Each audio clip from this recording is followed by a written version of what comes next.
If you want to understand the impact that gospel drumming has had on modern drumming in general, look no further than a drum instructional video from the 80s. The difference between the way drummers used to play then and the way they play now is enormous. What gospel drumming has done is raised the bar so much that the amount of musicality, creativity, and virtuosity that the average drummer is expected to have nowadays is equivalent to or greater than the type of skill that would make you a clinician back in the 80s.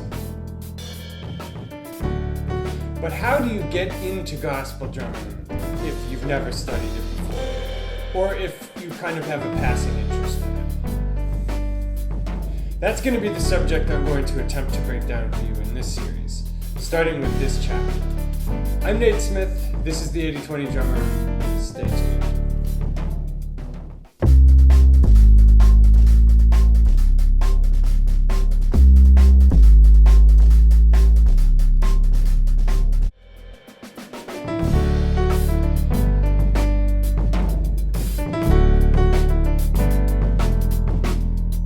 Hey guys, Nate Smith from the 80/20 Drummer.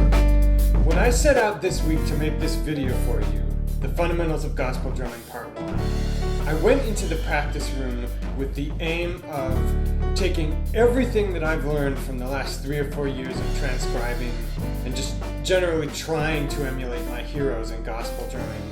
Chris Coleman, Dana Hawkins, Tony Royster, Darian Javon, countless others, Tim Fig Newton, and use my instincts to kind of condense it into a series of easy to start with exercises. And I think I've finally accomplished that.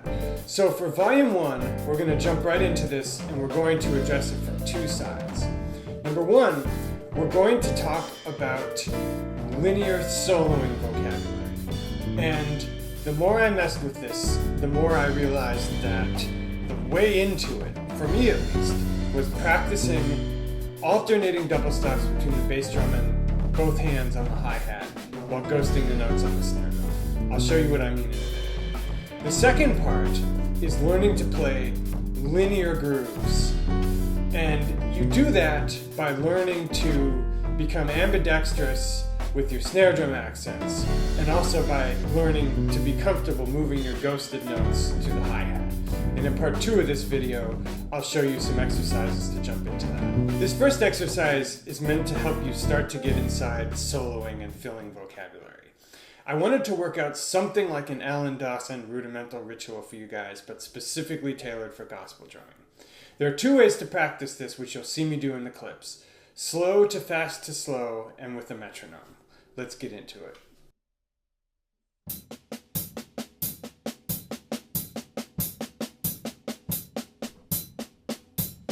I'm practicing this slow to fast to slow and aiming for evenness above all else.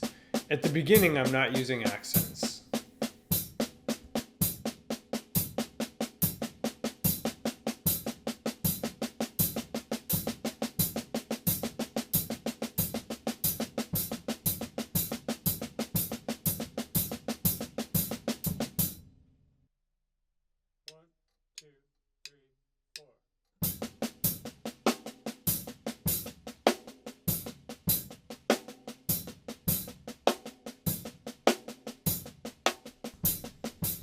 This is a really hip way to practice the alternating sticking of the 3s and incorporate accents as well. I use an Alan Dawson style phrase at the end of the phrase to make sure that I stay true to the 4-bar phrase even while playing triplets over the top of it.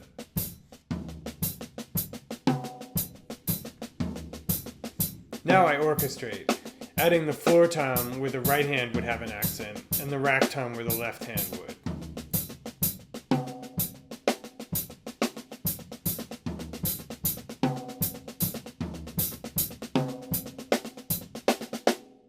If you're finding this easy so far and you want to ratchet up the difficulty level in a hurry, try placing the accent on the second triplet of the phrase. Right away, this is a great way to get into some linear Tony Royster vocabulary where you're bouncing off the left hand on the hi-hat and you can open the hats.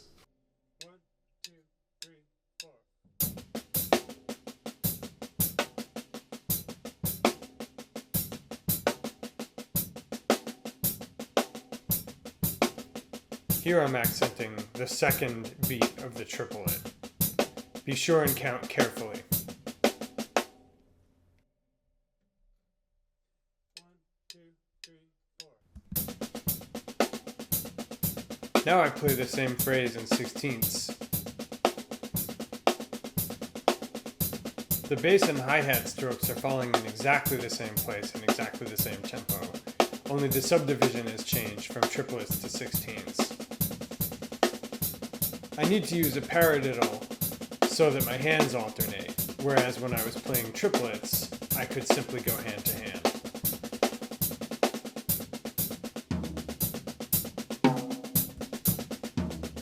You're aiming for evenness above all else with this. It won't sound good if you try to play it fast before you can play it evenly.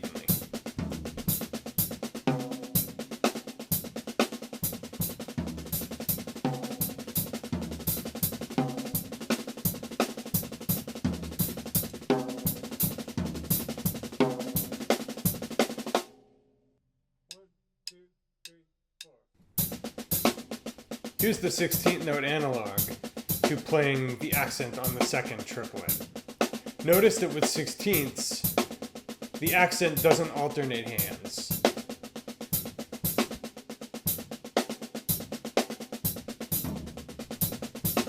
Once I'm confident I can play it evenly, I orchestrate by moving the right hand to the floor tom.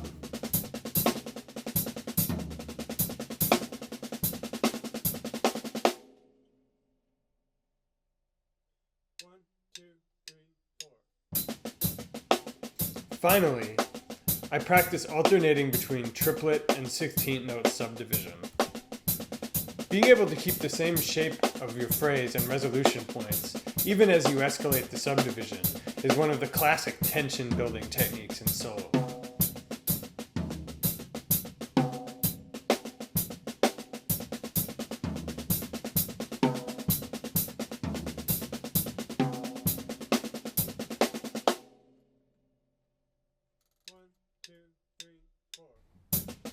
Now, for extra credit, I'll alternate playing the second triplet of the phrase with playing the second 16th note. Being able to hear shapes like this will come in handy next week when we examine some Ari Honig style permutation exercises.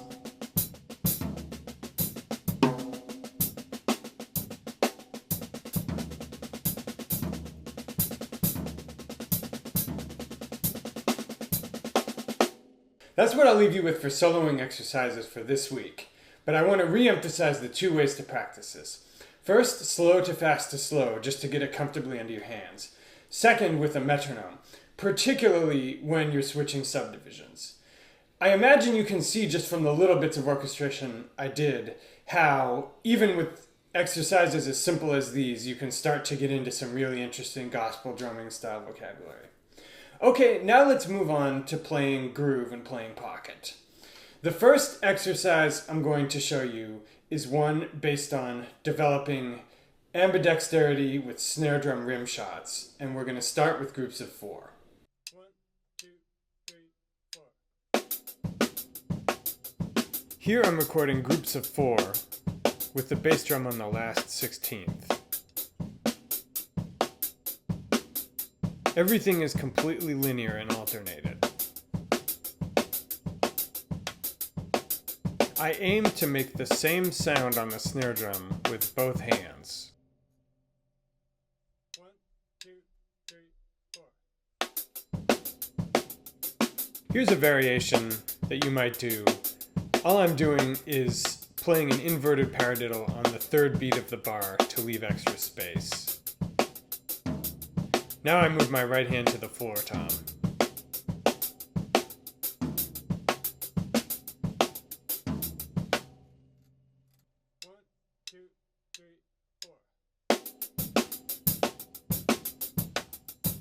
By using an inverted paradiddle, you can play a stroke on the hi-hat that lines up with your bass drum.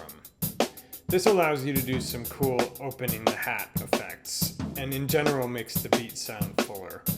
This is a secret to a lot of the vocabulary Dana Hawkins is playing.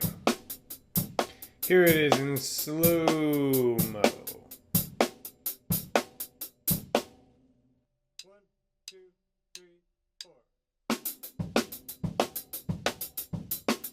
here I'm practicing the offbeat that drummers like Darian and Dana Hawkins deploy to great effect, just by alternating one bar of downbeats and one bar of 16-note offbeats.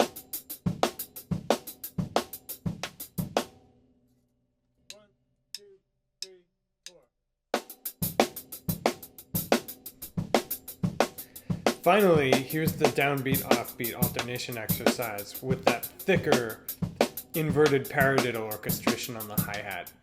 Notice that when I do the offbeats, I go back to linear playing. I've transcribed a lot of gospel solos, and this seems more idiomatic. 1, 2, 3, 4. Of course, in real life, you probably wouldn't play the snare drum on all the downbeats and 16 notes on the hats. You might play something like this though. Here I throw in that 16th offbeat that's so hip when Darian and Dana play it.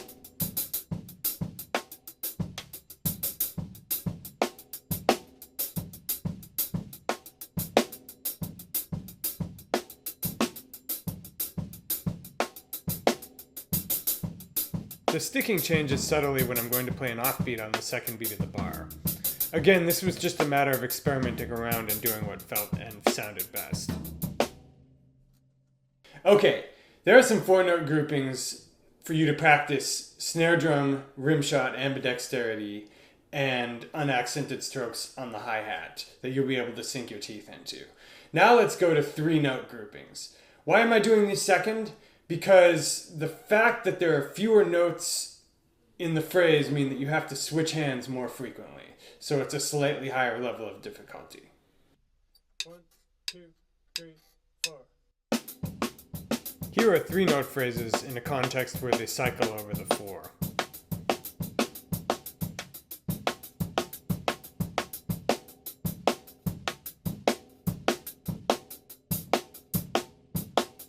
Notice that I'm playing the hat along with the bass drum, unlike the linear example of the 4 beat phrases. Again, this was just a matter of instinct and experience after transcribing a lot of gospel drumming. Finally, here's what an actual groove deploying those groups of 3 might look like. 1, 2, 3, 4. Here's a more musical context in which you might realistically deploy those 3-beat phrases. This sounds like an updated version of a Johnny Vidakovich groove, or something else you might hear in New Orleans playing.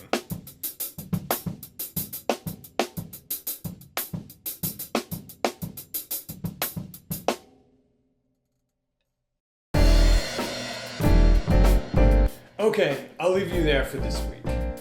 You've got some solid soloing and beat/pocket vocabulary to sink your teeth into. Again, make sure you're practicing things with a metronome when you're practicing things in time. The most important part to this is the pocket and the feel.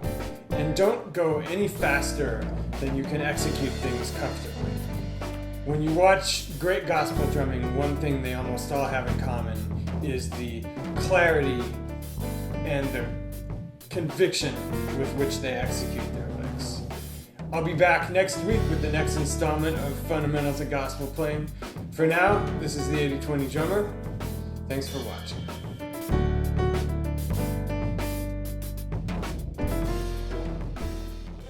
Hey guys, like the content in these videos and want to see more? For instance, how do you really dial down and start working on the metronome? The 80/20 Drummer video series that's on my website is a ground-up how-to manual for learning the skills that you're going to use to teach yourself to become great. For more information, go to the8020drummer.com. Hope you've dug the presentations. See you soon.